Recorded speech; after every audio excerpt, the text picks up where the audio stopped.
ఈ బిజినెస్ ఏదైనా మీ ఊర్లో ప్రమోషన్ చేయాలంటే అది సుమన్ టీవీతోనే సాధ్యం. ఇప్పుడే సంప్రదించండి. నమస్తే, welcome to Suman TV. Gulf దేశాలకి వెళ్ళాలని చెప్పి చాలామంది మక్కువ చూపిస్తుంటారు. ఆర్థిక ఇబ్బందుల వల్లనో, లేకుంటే పిల్లలకి మంచి భవిష్యత్తు ఇవ్వాలనో, లేకుంటే ఇంకా సంపాదన బాగుంటుందనో ప్రతి ఒక్కరూ గల్ఫ్ దేశాలకి వెళ్తున్నారు. వెళ్ళిన తర్వాత అక్కడ కష్టాలు పడి ఉండలేక, కనీసం తినడానికి తిండి కూడా లేక, ఇండియాకి రావాలంటే కనీసం పాస్పోర్ట్ కూడా ఇవ్వలేక వాళ్ళనైతే ఇబ్బంది పడుతున్నారు. ప్రతి ఒక్కరు కూడా గల్ఫ్ దేశాల్లో చాలామంది, మనకి ఎదురుగా కొంతమంది తెలిస్తే చాలామంది వెనకాల కూడా కష్టాలు పడుతున్నారు.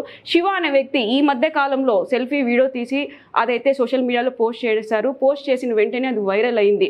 ఏంటి ఆ వీడియోలో అని అనుకుంటే, నేను ఇంకా ఉండలేను, 2 రోజుల మించి నేను బతకలేను, కనీసం తినడానికి తిండి కూడా లేదు అని చెప్తున్నాడు. ఇక్కడ నుంచి నన్ను దయచేసి ఇండియాకి తీసుకెళ్ళండి అని చెప్పారు. టీడీపీ యువనేత నారా లోకేష్ గారు ఈ వీడియో చూసిన తర్వాత స్పందించి ఇండియాకి తీసుకురావడానికి ముమ్మరంగా ప్రయత్నాలు కూడా చేస్తున్నారు. ఇప్పుడు వాళ్ళ కుటుంబ సభ్యులందరూ కూడా ఉన్నారు. వాళ్ళతో ఒకసారి మాట్లాడి అసలు ఏంటి పరిస్థితి, ఇంత దూరం ఎందుకు వచ్చింది, అసలు ఎందుకు వెళ్లాల్సి వచ్చింది అని కూడా అడిగి తెలుసుకుందాం. నమస్తే అమ్మా. నమస్తే మేడం. అమ్మ, మీ పేరేంటి? నా పేరు శంకరమ్మ. ఎక్కడ ఉంటారు? మాది చింతపర్తి, కలికిరికి వాయిలపాడికి మధ్యలో చింతపర్తి మాది. ఏం పని చేస్తుంటారు? మేము పాత్రల సామాన్లు వ్యాపారం చేస్తాము. ఇంకా పాత్రల సామాన్లు వ్యాపారం చేసేటప్పుడు అక్కడ అందులో జరగలేదని కోయేటికి వెళ్ళాలని, నా భర్త శివ కోయేటికి వెళ్ళాలని ఇల్లు కట్టుకోవడానికి అప్పు చేసాము. ఆ అప్పులు తీరాలని కోయేటికి వెళ్ళాడు. వెళ్ళి 1 నెల అయ్యింది. నెల జీతం డబ్బులు కూడా పంపించలేదు. కానీ ఇలాగా వైరల్ అయింది వీడియో. 1 నెల అయింది వెళ్ళి. 1 నెల అయ్యింది వెళ్ళి. ఇంకా ఈ వీడియో ఇలాగ పెట్టాడు. పెట్టి ఏదన్నా కానీ నారా లోకేష్ బాబు సార్ గారు మా కుటుంబానికి ఏదన్నా కానీ హెల్ప్ చేస్తారని, మా ఆయన తొందరగా ఇక్కడికి ఇండియాకి రప్పిస్తారని కోరుతున్నాను. మా కుటుంబం అంతా ఆయనకి రుణపని ఉంటాము. ఇలాగన్నా కొయ్యేటికి వెళ్ళి చాలా మంది బాగుపడిన వాళ్ళు ఉన్నారు అని తెలుసుకొని కొయ్యేటికి నేను వెళ్ళిపోతాను. పిల్లలు 2 ఆడపిల్లలు ఉన్నారు కదా, కొయ్యేటికి వెళ్ళి నిన్ను పిల్లల్ని అప్పులు అన్ని చూసుకుంటాను అని నాకు ధైర్యం చెప్పి మాట్లాడమన్నాడు. ఇక్కడ రాయచూటి ఏజెంట్తో నేను మాట్లాడాము. ఏజెంట్ అంటున్నారు, పేరేంటి ఏజెంట్ పేరు? ఆయన ఆయన పేరు హైదర్ గారితో మాట్లాడాను. మాట్లాడితే సరే అమ్మా పంపిస్తాను నేను అని చెప్పాడు. 1,00,000 రూపాయలు ఖర్చు అవుతుంది, ఆయన వెళ్ళేదానికి 1,00,000 రూపాయలు ఖర్చు అవుతుంది అన్నాడు. సరే అని చెప్పి ఆ డబ్బులు కూడా అప్పు చేసే కట్టాను అతనికి. ఇప్పుడు ఏమంటే వెళ్ళిన నెల అయింది. నెల అయితే ఇక్కడ వీడియో పెట్టిన దానివల్ల ఇంతవరకు నాకు రోజు ఫోన్ చేసి మాట్లాడేటోడు. ఏమని చెప్పేటోడు? బాగుండాను, నేను ఫుడ్ తింటాను, మీరు బాగుండండి, పిల్లలు జాగ్రత్త, నువ్వు జాగ్రత్త, బాగుండండి, నేను ఇక్కడ బాగున్నాను, క్షేమంగా ఉన్నాను అనేది చెప్పుకునేవాడు. అక్కడ ఏం జరిగిందో ఏమో అయితే మేము చూడలేదు. ఈ వీడియో బయట వచ్చినాకనే మాకు తెలిసింది. ఇది మాకు కూడా మా సెల్లుకి నిన్ననే మాకు ఆ వీడియో వచ్చింది. ఇన్ని రోజులకు కూడా కానీ నిన్ననే వచ్చింది. బాగా వైరల్ అయింది. ఏం చేయాలో నాకైతే అర్థం కాలేదు. అందరికీ సహాయం కోరితే చేస్తాము, నీ భర్తని సేఫ్టీగా తీసుకొని వచ్చి నీకు అప్పచెప్తామమ్మా, నువ్వు బాధపడద్దునని మా ఊర్లో సర్పంచ్ గారు, మేము పస్తుండాము నని 2 ప్యాకెట్లు బియ్యము, 2,000 సరుకులు తీసుకొని వచ్చి మాకు సాయపడ్డాడు. అతను చాలా మంచి వ్యక్తి, మాకు సాయపడ్డాడు. సుమన్ టీవీ వాళ్ళు మదనపల్లి నుండి ఇక్కడ ఆయన ఎన్ఆర్ఐ లోకేష్ గారు మా బాధను చూసి కూడా ఆయన కూడా డబ్బులు సాయం చేశాడు. ఇలాగా అందరూ మాకు సాయం చేసి మా కుటుంబాన్ని కొద్దిగా కాపాడాలి, నా భర్తని నాకు సేఫ్గా కాపాడాలని కోరుతున్నాను. మీరు చెప్పేది బాగానే ఉంది. ఇప్పుడు మీ ఆయన సేఫ్టీగా ఇండియాకి వచ్చేస్తాడు, అప్పులు ఉన్నాయి అని అంటున్నారు. ఇప్పటికే ప్రెషర్ ఎక్కువైపోయింది, ఇప్పటికే ఫోన్లు చేస్తున్నారు. నీ భర్త కోయట్లో ఉన్నారు, ఇంకా ఏదైనా అప్పు తీరుతుందని చెప్పి ఇన్ని రోజులు అప్పులో ఉన్నారని చెప్పారు. ఇంకా ప్రెషర్ పడుతుంది అన్నారు. ఇంకెట్లా ఏం చేస్తారు? ఉపాధి ఎట్లా మీ ఆ భర్తకి? ఇప్పుడు ఉపాధి అంటే ఏమీ లేదు మేడం. ఇక్కడ లోకేష్ గారే, ఆ సార్ గారే మాకు ఏదన్నా మా కుటుంబానికి హెల్ప్ చేయాలి. ఇలాగా ప్రతి ఒక్కరు అప్పులోళ్ళు మీదకి వస్తారని కొంచెము ఇదిగానే ఉంది, బాధగానే ఉంది. అంతే కోయేటికి వెళ్ళారు కదా సంపాదించి కడతారులేనని ఇలా ఇన్ని రోజులు నేను చెప్పాను. ఇప్పుడు అందరూ అప్పులోళ్ళందరూ ఇండ్ల కాడకు వస్తే ఏం చేయాలో ఏమో నాకైతే కొద్దిగా మనసుకు తోచడం లేదు. మా బాధని అతనే చూసి మమ్మల్ని హెల్ప్ చేయాలా. ఇంకా పవన్ కళ్యాణ్ గారు కూడా ఎన్నో కుటుంబాలకి ఆదుకున్నాడు. మా కుటుంబానికి కూడా ఆదుకుంటాడని దయచేసి నేను ఒక దేవుడు మాదిరిగా కోరుకుంటున్నాను. నా జీవితం అంటే చాలాగా విలువైనంత దీనిలో తీసుకొచ్చినారు మీరు. నా భర్తని సేఫ్గా ఇండియాకి తీసుకొని వస్తున్నారు కాబట్టి మీకు చాలా ధన్యవాదాలు నేను చాలాగా కోరుకుంటున్నాను. కానీ నా భర్తను తీసుకొని వస్తున్నారు కాబట్టి నా బాధ అప్పు ఉన్న ఇది కూడా మీరు కొద్దిగా సమకూరుస్తారని నేను వేడుకుంటున్నాను. మీ భర్త బాధపడుతూ ఒక వీడియో అయితే చేశారు. ఒకసారి మనం ఆ వీడియో చూద్దామా? చూద్దాం. కనీసం ఇక్కడ మాట్లాడించేవాడు కూడా లేడు సార్. నా కర్మ వద్దు. ఇక్కడ నేను ఎంత బాధపడతానంటే అంత బాధపడతాను. మా భార్యకి ఫోన్ చేసి చెప్తే నాకా డబ్బు లేదబ్బా, నేనేం చేసేది, నేను ఎక్కడి నుంచి తీసుకురావాలి అన్నట్టుంది. ఇంకా నేను ఇక్కడ బతకలేను సార్, నా వల్ల కావడం లేదు. దయచేసి నాకు మీద ఎవరైనా దయ చూపించండి సార్. చూడండి ఇక్కడ ఇసుక తుఫాను వస్తుంది సార్. ఆ రోజు వాళ్ళకి చెప్పినా కూడా వాళ్ళు రారు. ఇసుక తుఫాను ఉంటే రారు వాళ్ళు. ఈడ మేత వేయాలా, నీళ్ళు పెట్టాలా, మనిషి చచ్చిపోయినా వాళ్ళకి బాధ లేదు. వీటన్నిటికీ మేత పెట్టాలా, నీళ్లు పెట్టాలి, అన్నీ చూసుకోవాలి సార్.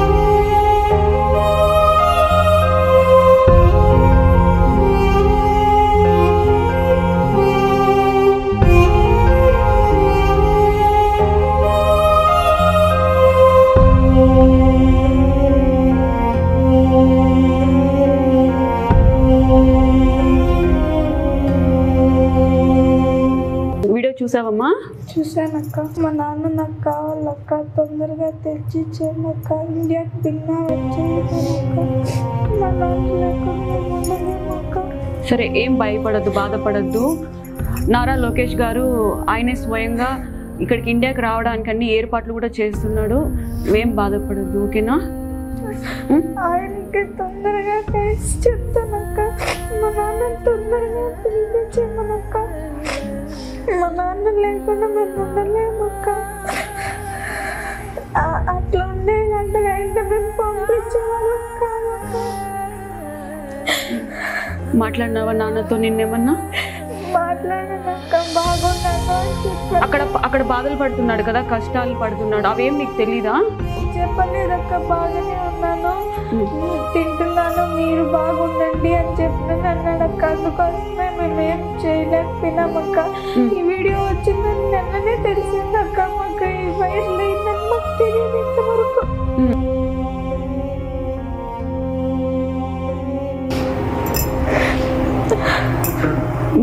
మీ డాడీ ఇప్పుడు మీ నాన్న ఉన్నారు కదా, ఇప్పుడు సేఫ్టీగా వచ్చేయాలని చెప్పి ప్రతి ఒక్కరు కూడా ఆశిస్తూ ఉన్నారు. దానికి ఏర్పాట్లు కూడా చేస్తూ ఉన్నారు. సరేనా? నువ్వేం బాధపడద్దు, ఓకేనా? వెళ్ళి కూర్చో. ఉంటే మేము ఉంటాం, మా నాన్న లేకపోతే మేము ఉండలేమని చెప్పి ఆ పిల్లలు ఏడుస్తుంటే నిజంగా చాలా బాధ అనిపిస్తుంది. ఇప్పుడు వాళ్ళ భార్య కూడా ఉన్నారు, ఆమెతో కూడా ఒకసారి మాట్లాడదాం. అమ్మ, వీడియో చూసాం. వీడియో చూస్తే ఆయన ఒక మాట అయితే స్పష్టంగా అంటున్నాడు, మా భార్యకి అయితే నేను చెప్పాను, ఆమె పట్టించుకోవట్లేదు అని కూడా అంటున్నారు. ఏంటి అప్పుడు అన్న మీరు స్పందించినారా? ఇట్లా ఇన్ని కష్టాలు ఉంది అన్నాక. అప్పుడు కష్టాలు ఉన్నాయంటే ఇక్కడ పక్కన వెళ్ళిన వాళ్ళందరూ కొన్ని రోజులు భాష వచ్చేంత వరకు కొంచెం కష్టం పడాలి అని చెప్పినారు. చెప్తే సరే నేను అదే నిజం అనుకొని కొన్ని రోజులు నీకు భాష రాదు కాబట్టి నువ్వు కొద్దిగా ఇబ్బంది పడుతున్నావు, మళ్ళీ భాష వస్తానంటే నీకు ఏటి ఇబ్బంది ఉండదు. ఇప్పుడు మనం ఇన్ని లక్షలు అప్పు చేసుకున్నాం కాబట్టి నువ్వు రావాలంటే ఇక్కడ ఎవరు ఇచ్చేవాళ్ళు కూడా లేదు. పోవల్లా బతకల్లా అంటే 10 రూపాయలు సాయం చేస్తారు. ఇలాగ వచ్చేస్తే వాళ్ళు వచ్చేసినాక భర్త ఇక్కడ ఏం పని చేసి అప్పు కడతారు అని ఆలోచిస్తా ఉన్నారు, అడుగుతున్నారు అని చెప్పినాను. ఆ మాట చెప్పినాను. ఆ మాటకి ఈయన ఇలాగ అర్థం చేసుకున్నాడు. మరి నేనేం చెయ్యాలి చెప్పు? ఈ చిన్న పిల్లల్ని వేసుకొని ఇక్కడ ఉన్నాను, ఇన్ని లక్షలు అప్పులు పెట్టుకొని ఇక్కడ ఇంటి దగ్గర ఉన్నాను. నేను కూడా ఖాళీగా ఉండడం లేదు. నా చిన్న బిడ్డని వేసుకొని రోజు పనికి వెళ్తున్నాను. ప్రతిరోజు ఒక్కరోజు కూడా ఇంటి దగ్గర ఉండకుండా ప్రతిరోజు ఇంటి పనికి వెళ్తున్నాను. ఉదయం 5 గంటలకు వెళ్తే రాత్రి 7 గంటలకు ఇంటికి వస్తున్నాను. ప్రతిరోజు నేను కష్టపడుతున్నాను. ఇలాగ నువ్వు కష్టపడింది నేను కష్టపడింది అప్పు కట్టుకొని మన పిల్లలతోటి బాగుండాలనే నేను ఆలోచించినానే గాని నువ్వేమైపోతే నాకేమీనని నేను ఆలోచించలేదు. ఈ వీడియో చూస్తుంటే ఇలాగ నేను చూసింటే నేను ఏదో ఒక నా ప్రాణమైన తాకట్టు పెట్టి నేను బయటకు తీసేసేదాన్ని. ఇలాగని చెప్పలేదు. ఇక్కడ నేను ఉండలేను, నాకు ఈ భాష రాలేదు నన్ను అన్నాడే గాని ఇక్కడ నేను పని చేయలేను నన్నని కొన్ని రోజులకు అలవాటు అయిపోతుంది అనే ఆలోచించినానే కానీ ఇంత ఎక్కువగా ఇబ్బంది ఉంది అని నాకు నిన్ననే తెలిసింది. ఆయన క్లియర్ గా చెప్తున్నారు, మాకు చెప్పింది ఒక పని అక్కడ వేసింది ఇంకో పనికి వేశారు అని. మీరు ఏజెంట్ ఎందుకు అడగలేదు? మీరు అడిగాను. ఏమని అడిగినారు? సేద్యం అంటే ఎడారే అని చెప్పారు మేడం. సేద్యం అంటే ఎడారే అని చెప్పారు. మేము అక్కడికి వెళ్ళి చూడలేదు కదా. సేద్యం పనికి అని చెప్పావు, అక్కడే సేద్యం దగ్గరే గొర్రెలకి గడ్డి కోసుకొని గొర్రెలకి ధాన్యం పెట్టుకొని నీళ్లు పెట్టుకొని ఉండడమే అని చెప్పాడు. కానీ అక్కడ ఎడారి అనే విషయము మాకు చెప్పలేదు. ఈ పావురాలు కోళ్ళు పావురాలు హంసలు పిల్లిలు కోళ్ళు ఇన్ని ఉంటాయని ఇన్నిటికీ అతనే చూడాలని కూడా చెప్పలేదు మాకు. ఏజెంట్ అడిగినారా? ఇప్పుడు ఈ వీడియో పరిస్థితి ఇట్లుంది, ఒక మనిషిని ఎత్తుకొని పోయి వేసేసినారు. ఈ రోజు ఆయనకి జరిగింది, రేపు ఇంకోరు జరుగుతుంది. మీరు అడిగినారా? మీరు అసలు అడిగాను. ఏజెంట్ ఈ వీడియో చూసి నా భర్త ఈ పొజిషన్ లో ఉన్నాడు, ఏదన్నా ఒకటైతే ఎవరు కారణం, రెస్పాన్సిబిలిటీ ఎవరు అని ఏజెంట్ అడిగినారా? అడిగాను. అడిగితే అతను ఏమన్నాడంటే కొన్ని రోజులకి అలవాటు అయిపోతుందిలే అని చెప్పి అన్నాడు. ఈ మాదిరి పరిస్థితి ఉండాది అని బాధపడుతున్నాడు. మనిషి కూడా తగ్గిపోయినాడు, చూడ్డానికి కూడా మనిషి కూడా తగ్గిపోయినాడు. ఇలాగ ఎడారిలో వేసేస్తే ఏ విధంగా అతను బతికేదని కూడా నేను అడిగాను అతన్ని. అడిగితే కొన్ని రోజులకి అలవాటు అయిపోతుందిలేమ్మా అనే విషయమే చెప్పినాడు. కానీ మళ్ళీ ఇలాగ ఉంటుందని ఇలాగా జరుగుతుందని అతను నాకు చెప్పలేదు. ఇక్కడ ఉండే మనిషి కూడా నాకు మీరు బాగుండారా తిన్నారా బాగుండారా అనే మాట్లాడుతున్నాడే గాని ఇంత కడుపులో బాధని శోభని అనుభవిస్తూ మాకు చెప్పలేదు. ఈ వీడియో ఏజెంట్ చూసి మీకు ఏమైనా ఫోన్ చేసినాడా? ఫోన్ చేసినాడు. ఇదంతా వీడియో ఇలాగ పెట్టేసినాడు కదమ్మా, ఎందుకు అలా పెట్టడము, నేను వచ్చేస్తాను డబ్బులు కట్టేయండి అంటే మేము పిల్లింపిచ్చేసింది కదా అన్నాడు. ₹1,00,000 డబ్బులు నేను ఎక్కడి నుంచి తేవాలన్నా, నువ్వు ఇప్పుడు మళ్ళా ₹1,00,000 డబ్బులు కడితేనే మీ ఇంటి ఆయన వస్తాడు లేకపోతే రాడు అని నువ్వే చెప్పినావు కదా. డబ్బులు కడితే రావడానికి నేను దగ్గర డబ్బులు లేవు కదా అని ఆయనకు ఏజెంట్కి చెప్పాను. నేను చెప్తే ఇంకా అక్కడ కొయ్యేట్లో ఉండే ఏజెంట్ తో కూడా మాట్లాడితే ఇక్కడ పోనీ మనిషి ఒక్కడే ఉండాడని బాధపడతానాడేమో అని చెప్పనని ఇంకో మనిషిని మన ఇండియా నుంచి పాత మనిషి అక్కడ కొయ్యేట్లో ముందు పని చేసుకొని వచ్చింటాడు కదా, ఆ మనిషి కాపీలు కూడా పెట్టినాడు. పెట్టి మీ ఆయనకే పెట్టు అని చెప్పిన అన్నాడు. ఆయన పేరు ఆదినారాయణ అంట. ఆయనవే పెట్టమని చెప్పినాడు. కాపీలు పెట్టినాను. పెడితే అక్కడ బాబాయ్ ఏమో ఇక్కడ కొయ్యేట్లో ముందుగా పని చేసినాడు, ఇతను పని చేస్తాడు రమ్మని చెప్పి అన్నాడంట. ఇంక ఇతను తెలుగు వస్తుంది, ఇతనికి అక్కడున్న భాష వస్తుంది, కొద్దిగా అక్కడున్న పనిని పంచుకుంటారు అని కొద్దిగా మేము రిలీఫ్ అయినాము. అయితే మటుకు అక్కడుండే కపిలిగాడు ఏం చేసినాడంటే ఈ మనిషిని పిలుచుకోను నేను అని చెప్పినాడంట. ఆ విషయం చెప్పినాడంట, కపిల్ని పిలుచుకోడునని. ఆ వెంటనే నేను ఏజెంట్ ఫోన్ చేసి చెప్పాను. నైట్ 8 గాని 9 గాని ఈ మనిషి ఏం చెప్పినా నేను అతనికి చెప్పేదాన్ని. ఇలాగంటన్నా నా భర్త బాధపడుతున్నాడు, కొంచెం బాధపడకుండా చూడు, నీళ్లు లేకుంటే కూడా నీళ్లు తెప్పించే సౌకర్యం చూడు, ఇక్కడ తిండి లేకపోతే కూడా తిండి తెప్పించే సౌకర్యం చూడని నేను చెప్పినాను. ఇలాగ తెచ్చినారు పెట్టినారు, నాకు తింటా ఉండాను బాగుంటాననే చెప్పినాడు. కానీ అక్కడ ఏమీ పట్టించుకోలేదు అనే సంగతి మాకు చెప్పలేదు. మీరెక్కడ బాధపడతారో, మీరెక్కడ తినకుండా పస్తులు ఉంటారో అని ఆయన కష్టాలు దాచిపెట్టి పెట్టినారు. తీరా చూస్తే ఆ వీడియో అనేది సోషల్ మీడియాలో పెట్టడం వల్ల వైరల్ అయింది. ఇప్పుడు తెలుస్తుందా ఎంతో కష్టపడుతున్నాడని తెలుస్తుంది. ఆ వీడియో చూసినాకనే అందరితోనూ మాట్లాడి నేను ఇలాగా సహాయం చేయాలి, ప్రతి ఒక్కరిని సహాయం చేసి నా భర్తని ఎలాగో నారా లోకేష్ సార్ గారు, పవన్ కళ్యాణ్ గారు, ఇక్కడ మదనపల్లిలో NRI లోకేష్ గారు కూడా సాయపడి దీనికి నేను బాధ్యుడిని అవుతానమ్మా, మీ ఆయన్ని ఎలాగైనా నేను ఇండియాకు పిలుచుకొని వస్తాము అని నాకు సాయపడుతున్నారు. నా బిడ్డలకి నాకు సాయపడితే అంతే చాలు. వాళ్ళకు ధన్యవాదాలు, నా కృతజ్ఞతలు.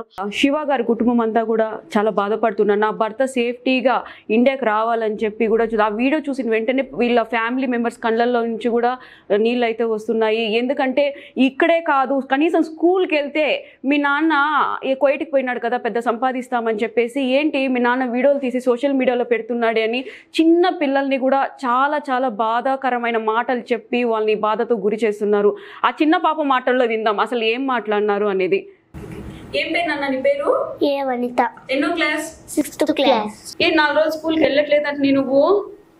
మా క్లాస్మేట్ గర్ల్స్ అందరూ ఎక్కిరిస్తాను. దేనికి?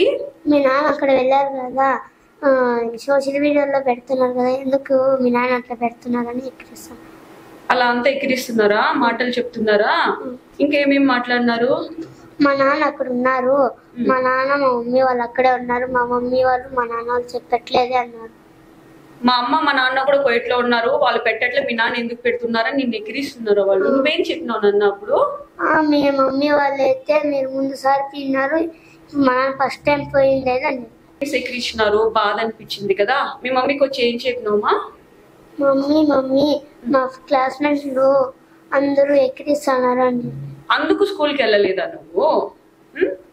ఈ మాట పాప మీకు వచ్చిన వెంటనే మీకు ఏమనిపించింది?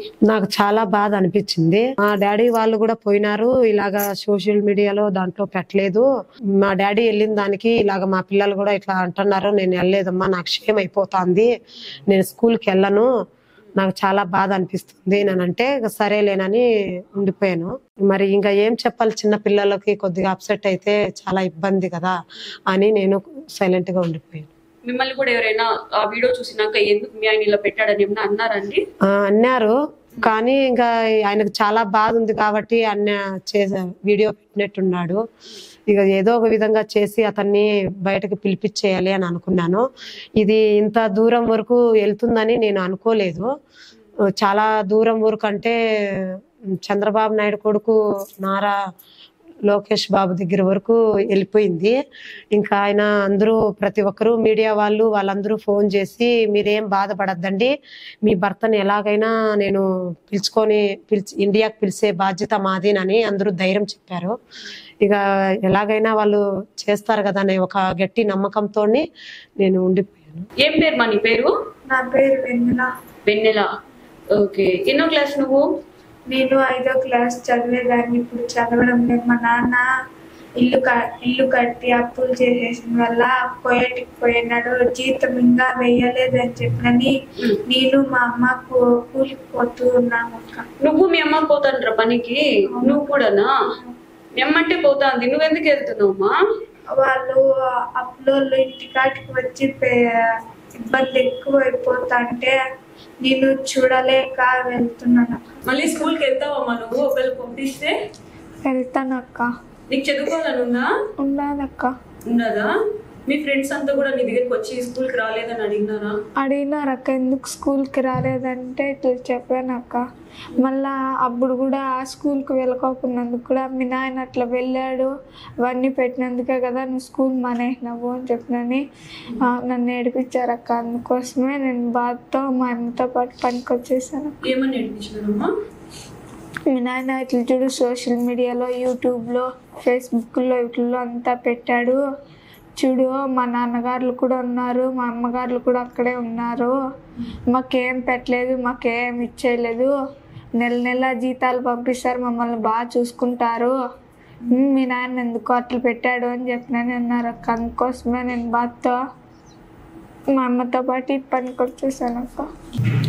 మీరేం బాధపడద్దండి, నాకు అర్థం అవుతుంది మీరు నిజంగా మీ భర్త రావాలని చెప్పి మనసులో కూడా ఆలోచిస్తున్నారు. సేఫ్టీగా ఇండియాకి అయితే వస్తారు. మీ కష్టాలు ఉంటాయి, ఈ రోజు ఉంటాయి, రేపు పోతాయి, కానీ ఆ పిల్ల భవిష్యత్తు మళ్ళీ రమ్మంటే రాదు. ఎందుకంటే స్కూల్ లైఫ్. నన్ను నీకు ఏమవ్వాలనుంది? నేను బాగా చదివి డాక్టర్ అవ్వాలని నా కోరిక అండి. సరే, మీ నాన్న ఇప్పుడు ఇండియాకి వచ్చేస్తారు, మీ అమ్మ మీ నాన్న పనికి వెళ్తారు, నువ్వు స్కూల్కి వెళ్తావా? వెళ్తానండి. మీ ఫ్రెండ్స్ ఎన్ని చెప్పినా కూడా ఇంకేం పట్టించుకోకూడదు, ఓకేనా? ప్రామిస్? ప్రామిస్. ఎవరు ఏం చెప్పినా కూడా నువ్వు ధైర్యంగా వాళ్ళకి సమాధానం చెప్పాలి. నువ్వు ఇప్పటి నుంచే ధైర్యంగా సమాధానం చెప్తేనే ఈ సమాజంలో నువ్వు బతకగలుగుతావు. ఇట్లా ఏడ్చుకుంటూ ఇంటికి వచ్చేసి పనులకు వెళ్తే వాళ్ళేమి అన్నోళ్ళేమి హ్యాపీగా ఉంటారు. మన లైఫే కదా పోతుంది కదా. మన చదువు ఇంపార్టెంట్, మన లైఫ్ ఇంపార్టెంట్, మన అమ్మ నాన్న మన ఫ్యూచర్ ఇంపార్టెంట్. ఇలాంటి గాలి మాటలు ఎన్నన్నా కూడా నువ్వేం పట్టించుకోవద్దు, ఓకేనా? ఓకే. నువ్వేం అవ్వాలనుకుంటున్నావు బంగారు? నేను పెద్ద అయిన తర్వాత చదువుకోయిన తర్వాత టీచర్ కావాలి. టీచర్ కావాలనుకుంటున్నావా? టీచర్ అయ్యి ఏం చేస్తావు? 10 మందికి చదువు చెప్పాలని. 10 మందికి చదువు చెప్తావా? మంచి ఆలోచన. ఇప్పుడు మీ ఫ్రెండ్స్ ని నెగ్గిరిచ్చారు అని అంటున్నావు కదా, ఆ వాళ్ళు మళ్ళీ నీ నెగ్గిరిస్తే నువ్వేం చెప్తావు చెప్పు? మీకేలా మా బాధలు, మేము చూసుకుంటాం, మీరు చూసుకోండి. ఓకే. సోషల్ మీడియా వాళ్ళు మీ డాడీ కష్టాన్ని చూసి పోస్ట్ చేస్తారు, వాళ్ళు ఒకసారి ఏం చెప్తావు? మా నాన్న వీడియో సోషల్ మీడియా పెట్టిన వాళ్ళకి నేను థ్యాంక్స్ చెప్పుకుంటున్నాను. సోషల్ మీడియాలో పెట్టినందుకు మా నాన్నది థ్యాంక్స్. అందరికీ థ్యాంక్స్. నారా లోకేష్ సార్కి థ్యాంక్స్. నారా లోకేష్ సార్కి థ్యాంక్స్. చూసి మాకు సహాయం చేసినందుకు థ్యాంక్స్. సోషల్ మీడియాలో చూసి పెట్టిన వాళ్ళకి ధన్యవాదాలు, థ్యాంక్స్ అని నేను తెలియజేస్తున్నాను. వాళ్ళు పేరు ఎవరో తెలీదు, వాళ్ళని నేను చూడను లేదు, కానీ ఇది ప్రతి ఒక్కరికి తెలియజేసిన దానికి థ్యాంక్స్ చేస్తున్నాను, నా కృతజ్ఞతలు చెప్తున్నాను. నారా లోకేష్ సార్ గారికి మా కుటుంబాన్ని బాధని చూసినందుకు, మాకు హెల్ప్ చేసినందుకు చాలా చాలా థ్యాంక్స్ సార్. అలాగే సుమన్ టీవీ కూడా చాలా థ్యాంక్స్. ఇక్కడ వరకు తీసుకొని వచ్చి మమ్మల్ని సహకరించిన దానికి. ఇక్కడ మదనపల్లిలో ఎన్ఆర్ లోకేష్ గారు మమ్మల్ని సహకరించి డబ్బులు కూడా సాయం చేశారు. ఆయనకు కూడా చాలా చాలా థ్యాంక్స్. ఆయనకు కూడా కృతజ్ఞతలు.